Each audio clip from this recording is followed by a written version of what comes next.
Let's switch gears to one of the biggest corporate stories of the year, the meltdown at Uber. Co-founder and CEO Travis Kalanick, he got into an argument with one of his drivers back in February. There's been sexual harassment scandals at that company. The CEO resigning today as the head of the ride-hailing service. He helped found that company in 2009. Again, sexual harassment cases, an animal house, frat house culture. You're looking at Kalanick's sex rules emails to staffers about how to deal with sexual relations in the workplace. All of this causing an investor revolt. Activist investors called for his removal, and he left. Now reports suggest that the fix to the locker room culture at Uber, well-known women's rights advocate and Facebook chief operating officer Sheryl Sandberg, she could be the company's first replacement choice for the top spot, according to new reports coming out. Let's bring in money managers Jason Rotman and Ty Young. Join me now. Is Sheryl Sandberg the right choice for Uber, Ty?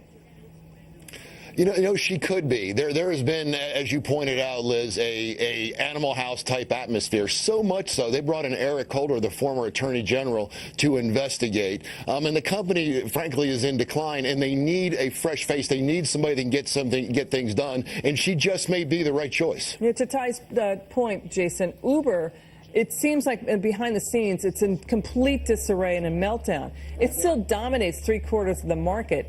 Do you think it can survive this mess if it just gets a better, CEO who does not need adult supervision, as Kalanick said he did? You know, I absolutely do. I think they can not only survive but thrive. Lyft is gaining market share, so that's something to consider. I think if Uber were a publicly traded company, once the news broke that Travis was stepping down, not necessarily ousted, it would have been down 20%. Now, if it was publicly traded, I think it would start to rally today based off of Travis totally leaving, because it does have a future. I love the idea of Sheryl Sandberg coming on board because she is a visionary in her own right and would bring a kinder, gentler attitude. Great points, you guys. Let's move on to a big IPO with gigantic geopolitical ramifications. Uber's IPO is going to be a blip on the screen compared to this IPO. It is Saudi Arabia's oil and gas company, Aramco. It's a state-owned oil company, valuation of up to $2 trillion. The valuations are really swinging from $400 billion to $2 trillion. It could be the largest IPO ever. Possibly $262 billion barrels of oil is what Saudi Aramco could pull out of the kingdom over there. We're seeing, Ty, a dramatic reordering of the kingdom's line of succession. Saudi Arabia's King Salman elevates his 31-year-old son, Mohammad Bin Salman, to be his successor. What are your thoughts about this? Well, I mean, a couple things. First, his son's very profile. He's 31 years old, but he has been the face of Saudi Aramco.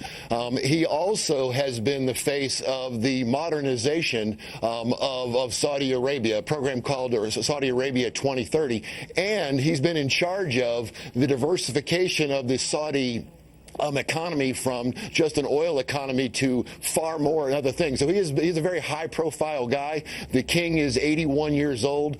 This has been something coming for a while, and I think it's coming as a result of the Iran deal that we made with Iran. And I think that Saudi Arabia felt like they had to make these sort of moves as a result of that. Yeah, oil is in a bear market right now, Jason. Quickly, gas prices coming down.